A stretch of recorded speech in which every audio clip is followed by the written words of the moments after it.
Panic alarms are blaring inside WNBA headquarters, and it's not over a blown layup.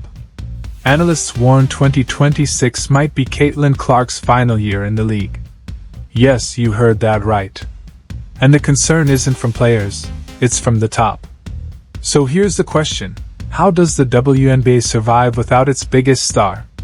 Drop your thoughts in the comments. I feel like we're quickly headed towards a scenario where there's going to be a lockout in the WNBA. This is something I've talked about a few times because I think the players, they just have a much higher perception around their dollar value worth than the league is actually worth. And some of this stuff will work itself out, right? Like if you look at the WNBA, attendance, viewership, like merchandise sales, everything's up into the right. Sponsorships, they're making a lot more money, TV rights, everything. But most people don't understand the dynamic between the NBA owning a large chunk of the business, the owners owning a large chunk of the revenue stream, and the players are out there every day. I mean, you just look at what was happening in that 60 Minutes interview. Aaliyah Boston said that she wants commas in her paycheck. $1 million+ essentially, right? And that's not happening anytime soon in the WNBA. Like, it's just not going to happen. Asia Wilson makes $200,000 a year. And we're going to get to a point where that's going to set in as reality. And I think the players are going to have a really hard time dealing with that because they're going on the road and they're seeing these sold-out arenas. The economics of the league just don't give that opportunity. Let's get right to it. The WNBA is acting like it has time to spare, dragging its feet in CBA negotiations as if it still holds all the leverage. But insiders who understand the business, people who analyze the money, contracts, and media rights, are sounding the alarm. Their message is clear: the clock is ticking, and Caitlin Clark might not be in the league after 2026. This isn't baseless social media speculation. These are industry voices warning that if the league's current path continues, Clark could choose to walk away, not because she's retiring or declining, but because taking her talent elsewhere might simply be more rewarding than staying in a system that makes her role less appealing. As you guys know, negotiations have essentially stalled for a new collective bargaining agreement in the WNBA. For the first time ever, WNBA players think they have leverage. Key word, think. Now, in their defense, they do have leverage in the short term. The problem is, if this short-term leverage is used and the 2026 WNBA season is canceled, it could have devastating long-term impacts on pretend basketball. Why 2026? Simple. That's when the current CBA expires. And the way things are shaping up, there's a real chance the players' demands and the league's position won't meet in the middle. Normally, that's just dry sports business talk. But here's the twist: Caitlin Clark isn't just another player, she is the player. The entire surge in ratings, attendance, and merchandise sales is riding on her second-year momentum and projected future. The WNBA is balancing on a one-person wave, and instead of securing that wave for the long haul, it's facing short-term pressure from both its own players and an outside threat.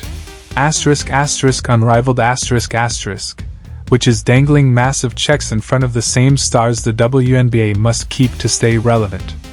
Here's where the mess began. Players see the spike in ratings, the sold-out fever games, Clark jerseys flying off the shelves, and a media spotlight brighter than the league has seen in decades. Their conclusion? It's time to get paid, and not just a little. We're talking about taking salaries from roughly $150,000 to $1 million. A jump they feel reflects the revenue and attention their play is finally bringing in. WNBA players right now, they are looking at details like ratings, attendance, social media impressions, increased mainstream interest. They are using that as leverage in an attempt to justify a massive increase in their minimum wage salaries. Most people get a raise, they're asking for 10%, maybe 20%. WNBA players, they are demanding to go from $150,000 a year. In a vacuum, it's easy to say, pay them. They deserve it. But that's detail thinking. The big picture is that the WNBA's financial model isn't stable enough to sustain that kind of jump. You can't promise someone a penthouse salary when the building itself is still under construction. Look at the NHL for perspective. That league had decades of history, loyal fan bases, and major TV deals. Yet when the NHL canceled its 2004-05 season over labor disputes, the fallout was brutal. Broadcast presence shrank, sponsors cooled off, and while the league eventually recovered, it never regained its peak cultural momentum. That was the NHL. Now picture the WNBA. Without that kind of cushion, skipping an entire season in 2026. That wouldn't be a bump in the road. It would be a crater. And this is where Unrivaled comes in. On paper, it's a secondary women's basketball league co-founded by big WNBA names. In reality, it's functioning as player leverage. Top stars there are making more in 2 months than they earn in the WNBA over an entire season. Last year, Unrivaled even offered Caitlin Clark over $1 million to join them. By 2026, that offer isn't getting smaller, it's getting bigger. This is exactly why insiders warn 2026 could be Clark's last year in the WNBA. If CBA talks collapse and the season is cancelled, players like Clark have options, and lucrative ones. The WNBA doesn't. If Clark walks, so do the ratings spikes, merchandise surges, and casual fan interest that's been building since her rookie year. And here's the league's problem. It's negotiating as if it's the NBA or NFL. Those leagues have the brand power to withstand a holdout. The WNBA has Caitlin Clark, and maybe a handful of other names who draw Olympic buzz. This is not a deep bench of cultural icons. According to players in the WNBA, we are owed this money. Pay us what we're owed. Pay us what we're owed. Yippee!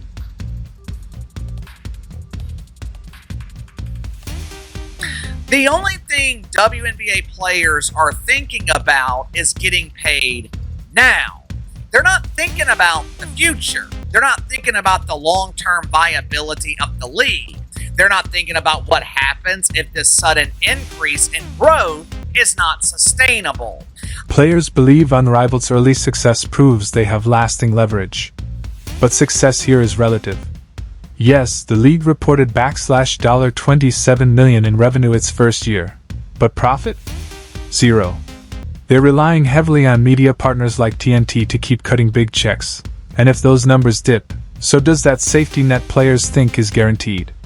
This is where Caitlin Clark's role becomes a high-stakes factor for the WNBA's future. She isn't just the face of the league. She's the reason the average sports fan even knows when a WNBA game is happening. The frenzy around her rookie year didn't cool off in year 2. It grew. Clark has proven she can carry not just the team, but the league's entire spotlight. If she walks, there's no next Clark ready to step in. The proof is in the numbers. Attendance dips sharply when she's not playing, and ratings lag when the Fever aren't on the broadcast slate. That's not a league thriving across the board. It's one star holding the whole structure together. Already brought this up, so I'm just gonna double down on it. Nobody, and I mean nobody, is gonna sign more than 1 year. Any free agent this year will not sign more than 1 year because of the CBA. Yeah. When 2026 comes around, the entire league will be free agents except for people on their rookie deals. I don't even know, how does that even work? I don't, to the GMs, GMs, assemble. Good luck. Yeah, It's gonna be tough. When insiders warn that 2026 could be Caitlin Clark's final year in the WNBA, they're not picturing a graceful retirement at 24. They're sounding the alarm that the business side could push her to take her talent somewhere else, where the money is bigger, the schedule is lighter, and the off-court headaches are smaller. Inside the league office, even if no one will say it out loud, there's plenty of reason to worry. The WNBA's recent growth metrics are fragile. Sponsors are cutting checks because Clark is part of the product. Networks are paying because her games deliver rare viewership spikes. Merchandise sales are booming because her name is on the jersey. Remove her from the equation, and you don't just slow growth, you slam it into reverse. The obvious move would be to secure Clark before the CBA showdown with a league-friendly deal, one that gives her enough incentive to stay without crippling the WNBA's finances. But pride and flawed math seem to be steering the ship. The league doesn't want to set a precedent where one player earns exponentially more than everyone else, even if that player is the reason everyone's earnings are rising in the first place. Meanwhile, The players see Unrivaled not as a risky startup, but as proof they can make serious money outside the WNBA. And maybe they can, for a while. But if Unrivaled collapses and the WNBA's brand has been damaged by a cancelled season, that's not leverage anymore. That's two burned bridges and no safe landing spot. The insiders making these predictions aren't rooting against the WNBA, they're being realistic. They see a league risking everything on a CBA gamble, while its most valuable asset has clear, high-paying alternatives. And if you think Clark is oblivious to the tug-of-war, think again. Athletes at her level don't just want a paycheck. They want stability, growth, and a league that treats their presence like the business engine it is. If 2026 arrives, the CBA talks fail, and the season gets cancelled, there's a better than decent chance Clark takes the Unrivaled money, or another outside offer. If that happens, the WNBA doesn't just lose a star. It loses the main reason casual fans check scores or tune in at all. For those who believe the league will just find another star. Here's the reality. Players like Clark don't appear every year. Her seamless college-to-pro transition pulled in audiences that had never watched the WNBA before. She's not replaceable, and in sports business, losing an irreplaceable asset because you misread your leverage is the kind of blunder that can haunt a league forever. That's why panic isn't an exaggeration. It's not about a slow start to a season, it's about the clock ticking toward 2026 and the very real possibility that the league's top player won't be wearing a WNBA jersey after that. If that prediction comes true, the WNBA as we know it could be unrecognizable, if it's even still standing in its current form. Let's put Caitlin Clark's second-year reality under the microscope, because that's where the WNBA's risk becomes painfully clear. She's no rookie anymore. In under 2 full seasons, she's carried a struggling Fever franchise into relevance, endured relentless defensive targeting, and built a media presence bigger than the league's own channels. Her stats are one thing. Her impact is another entirely. Even in games where she's not filling up the scoreboard, Clark changes how defenses play, how broadcasts are scheduled, and even how ticket prices are set. When she's in the building, the WNBA feels like a top-tier professional league. When she's not, it too often feels like a sideshow fighting to fill seats. That's not an insult to other players. It's just the reality of star-driven sports. The NBA learned this decades ago with Magic, Bird, and Jordan. The NFL learned it with star quarterbacks. The difference? Those leagues built systems that kept fans engaged even when their biggest names were sidelined. The WNBA hasn't done that yet. And that's the heart of why experts view 2026 as such a danger point. If CBA negotiations turn ugly and the season is cancelled, Clark doesn't have to sit around and wait. She could sign with Unrivaled for a 7-figure payday. She could head overseas for higher salaries and less grueling travel. She could even take a year off to rehab, rest, and cash endorsement checks that likely eclipse her WNBA pay. The math isn't subtle. Unrivaled has already dangled $1 million plus offers. The WNBA's current max salary? Under $250K. Even if the league boosts that by 50%, it's still nowhere close. The only way the WNBA competes is by selling Clark on the bigger picture, a chance to build a lasting legacy and be the foundation of a league for generations. But here's the problem. You can't sell someone the future when you might not even have a 2026 season. And it's not just a pay gap, it's a respect gap. Clark has experienced a mixed reception from veteran players, from hard fouls to petty press conference comments. If you're her, you have to wonder, why fight through that for less money, a heavier schedule, and constant politics when there are easier, better-paying options? Meanwhile, Unrivaled is positioning itself as the player's ally. They're announcing raises, expanding rosters, and giving stars direct promotional roles. Their pitch is simple: we'll pay you more, play you less, and treat you like the main event. For a player already carrying the WNBA on her back, that's tempting, especially if the league can't guarantee labor peace. And here's the nightmare scenario no one in WNBA leadership wants to say out loud: what if Clark leaves, and Unrivaled eventually folds?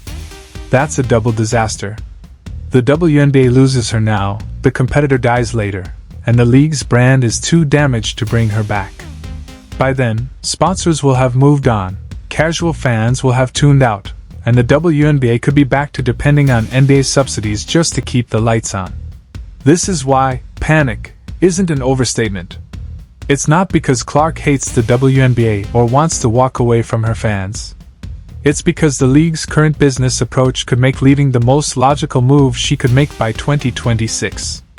And if that happens, the fallout won't just be losing a star, it will be losing the player who made casual fans care in the first place. So here's the question, will Caitlin Clark still be wearing a WNBA jersey after 2026? Or will the league's own missteps push her out the door? The experts already have their predictions. What's yours? Drop it in the comments.